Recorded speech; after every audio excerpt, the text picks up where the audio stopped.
নির্ভুল হামলার জন্য ইরানকে ইসরায়েলের ৫৫টি জ্বালানি ও বিদ্যুৎ স্থাপনার তথ্য দিয়েছে রাশিয়া।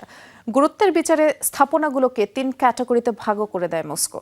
তেহরানকে দেয়া রুশ গোয়েন্দা মূল্যায়নে বলা হয়েছে, প্রাইমারি টার্গেট হিসেবে চিহ্নিত কেন্দ্রগুলো ধ্বংস হলে ইসরায়েলের বিদ্যুৎ ব্যবস্থা পুরোপুরি ভেঙে পড়বে।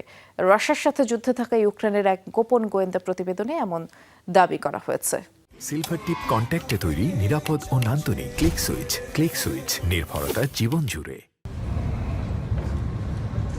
পশ্চিমাদের চক্ষুশূল রাশিয়া ও ইরান পরস্পর দুই পরীক্ষিত বন্ধু।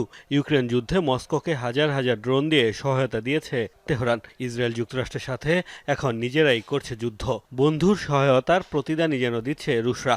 নির্ভুল হামলার জন্য ইরানকে গোয়েন্দা তথ্য দিয়ে সহায়তা করছে দেশটি। ইউক্রেনের এক গোপন গোয়েন্দা প্রতিবেদনের বরাতে বিভিন্ন গণমাধ্যম বলছে, ইরানকে ইসরায়েলের ৫৫টি জ্বালানি ও বিদ্যুৎ স্থাপনার তালিকা দিয়েছে রুশ গোয়েন্দারা। নির্ভুল হামলার জন্য এসব স্থাপনার খুঁটিনাটি তথ্য তুলে দেওয়া হয়েছে আইআরজিসির হাতে, যেগুলোকে গুরুত্ব বিবেচনায় ভাগ করা হয়েছে ৩ ক্যাটাগরিতে। প্রথম স্তর বা প্রাইমারি টার্গেটের তালিকায় রাখা হয়েছে সবচেয়ে গুরুত্বপূর্ণ বিদ্যুৎ উৎপাদন কেন্দ্রগুলো। রুশ গোয়েন্দা মূল্যায়নে বলা হয়েছে, ইসরায়েল অন্য দেশ থেকে বিদ্যুৎ আমদানি না করায় প্রাইমারি টার্গেটগুলো বন্ধ করা গেলে দেশটির বিদ্যুৎ ব্যবস্থায় দীর্ঘস্থায়ী বিপর্যয় ঘটবে। ইউক্রেনের প্রতিবেদন আর বলা হয়েছে, মধ্যপ্রাচ্যের মার্কিন সামরিক ও গুরুত্বপূর্ণ স্থাপনাগুলোর স্যাটেলাইট ইমেজ বিশ্লেষণের প্রমাণ পাওয়া গেছে।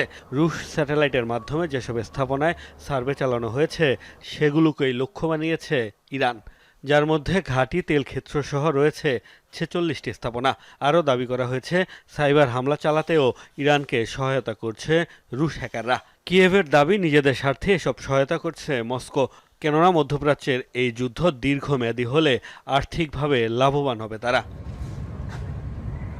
ইরানকে রাশিয়ার সহায়তার বিষয়টি এর আগে উঠে আসে মার্কিন সংবাদ মাধ্যম ওয়াল স্ট্রিট জার্নালের প্রতিবেদনেও। তবে বলা হচ্ছে, ইউক্রেনের গোয়েন্দা প্রতিবেদনে মিলেছে এ সংক্রান্ত সবচেয়ে বিশদ বিবরণ। যদিও এই গোয়েন্দা প্রতিবেদন নিয়ে এখনও কোনো মন্তব্য করেনি Moscow Tehran. Mostafa Mahmud, Jamuna news.